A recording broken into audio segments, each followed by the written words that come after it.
Halo guys, selamat datang kembali di video tentang kasus hukum, pembahasan, dan solusi hukum. Maaf ya, Sari 1 bulan tidak update kasus hukum karena ada pekerjaan mendesak yang harus diselesaikan. Oke, video ini tentang contoh kasus hukum yang menceritakan mengenai cara menyelesaikan perkara hutang piutang tanpa menggunakan jasa pengacara ya. Dan video ini berisi mengenai cara membuat gugatan perdata tentang hutang piutang, kemudian berisi mengenai tips membuat perjanjian bisnis dengan rekan kerja kalian. Selain itu juga solusi hukum hutang piutang buat kalian yang sudah terjebak pada masalah hutang dan tidak ada jalan keluar penyelesaian secara kekeluargaan.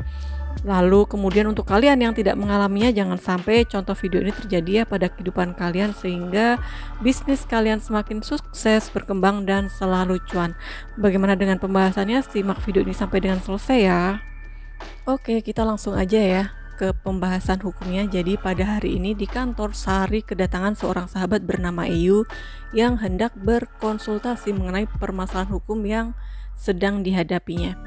Eyu bingung mengenai masalah hutang piutang yang dihadapi. Eyu sudah berusaha menyelesaikan secara baik-baik dengan cara kekeluargaan, akan tetapi tidak ada penyelesaian.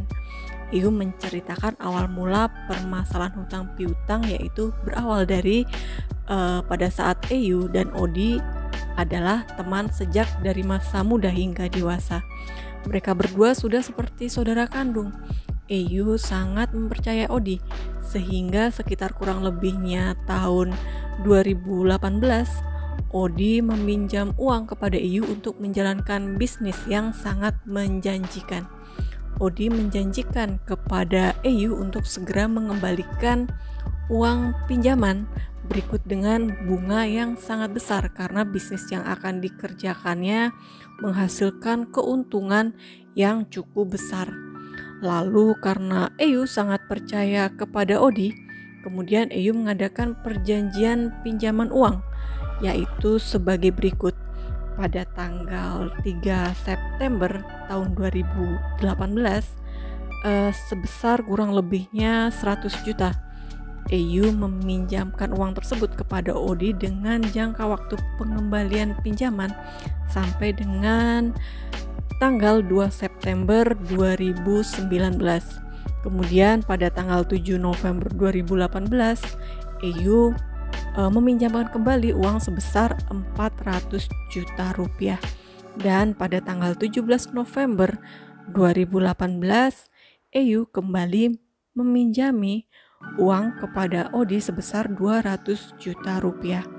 Lalu pada tanggal 24 November 2018, Eyu memberikan pinjaman sebesar 500 juta rupiah. Kemudian Eyu pada bulan Desember 2018 juga memberikan tambahan pinjaman sebesar 200 juta rupiah.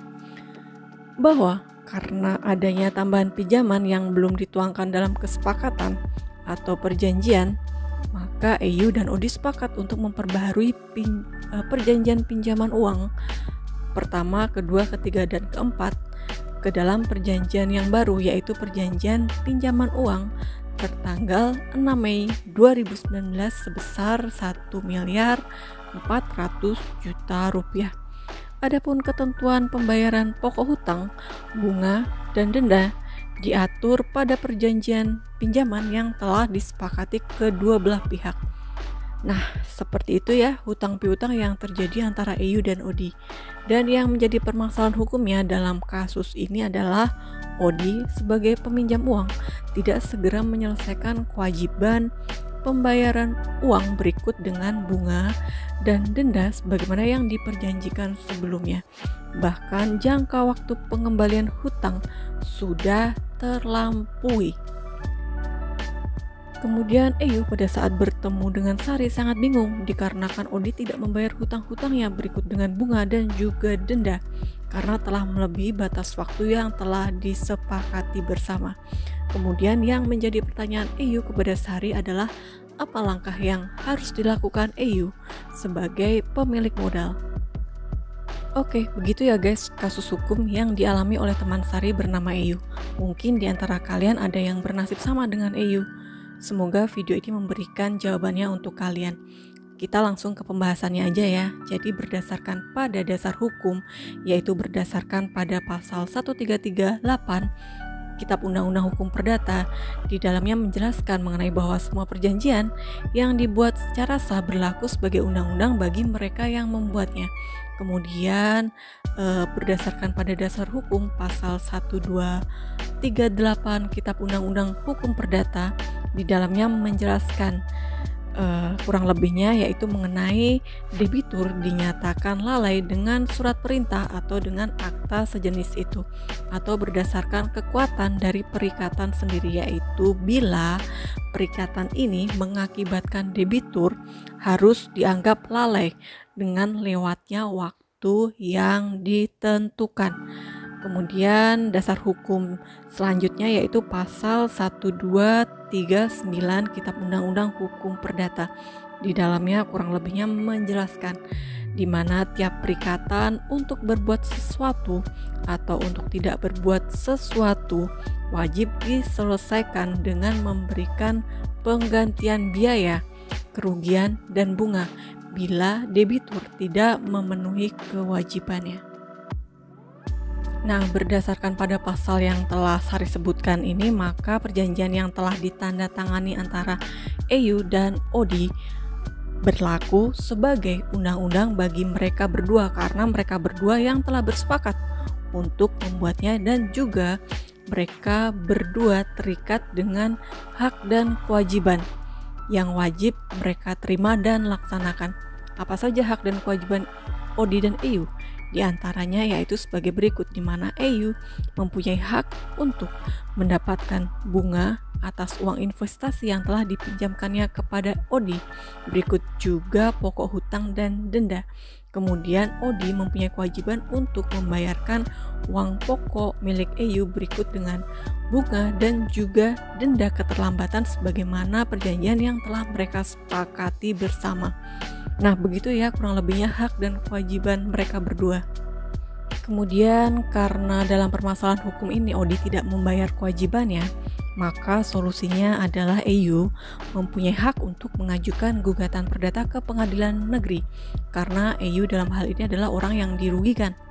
Tentu saja dengan mengajukan gugatan yang berisi kronologi permasalahan yang telah Sari bahas tadi di awal video berdasarkan fakta yang terjadi sebenarnya. Lalu terkait dengan tindakan ODI sebagaimana yang telah dijelaskan dengan tidak membayarkan dana pinjaman sebagaimana yang telah diperjanjikan kepada EU, jelas diduga tindakan yang telah dilakukan ODI merupakan tindakan wan prestasi atau ingkar janji, sehingga sudah seharusnya EU mengajukan gugatan perdata kepada ODI dalam hal tindakan wan prestasi yang telah dilakukannya. Lalu tips dalam membuat gugatan sebagaimana yang dicontohkan pada video ini, maka agar gugatan penggugat tidak ilusioner, diletakkan sita jaminan ya atas barang-barang bergerak dan atau barang tidak bergerak milik tergugat. Dalam hal ini adalah tergugatnya ODI. Biasanya kalau Sari membuat gugatan yang ada permohonan sita jaminan ya, Sari membuat secara terpisah dengan gugatan wan prestasi. Nah, seperti itu ya. Jadi untuk kalian yang akan mengajukan gugatan perdata, jika kalian dirugikan, dasarnya adalah fakta yang terjadi sebenarnya ya guys, dan usahakan ada alat buktinya minimal 2 alat bukti, karena fungsi alat bukti salah satunya adalah untuk membuat terang suatu perkara hukum. Seperti itu guys.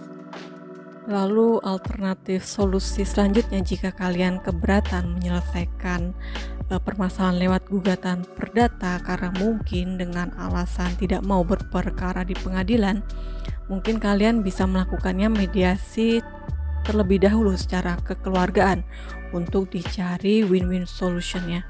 Akan tetapi jika deadlock atau tidak ada jalan keluar, alternatifnya bisa kalian dengan membuat somasi terlebih dahulu untuk mendapatkan keterangan perihal latar belakang tidak dapat melakukan kewajiban pembayaran hutang seperti itu. Nah, begitu ya guys, kasus hukum bisnis yang mungkin bisa saja terjadi pada hidup kalian. Saran dari Sari, berhati-hatilah dalam berbisnis. Perhatikan baik-baik dalam membuat kesepakatan kerjasama dengan rekan kalian. Pahami kemampuan rekan kalian dalam menjalankan bisnisnya, dan jangan sampai kerjasama dengan dasar kepercayaan berakhir menjadi sengketa hukum sebagaimana yang dicontohkan pada video ini. Sampai ketemu di kasus hukum selanjutnya. Selalu sukses dan selalu cuan. See ya.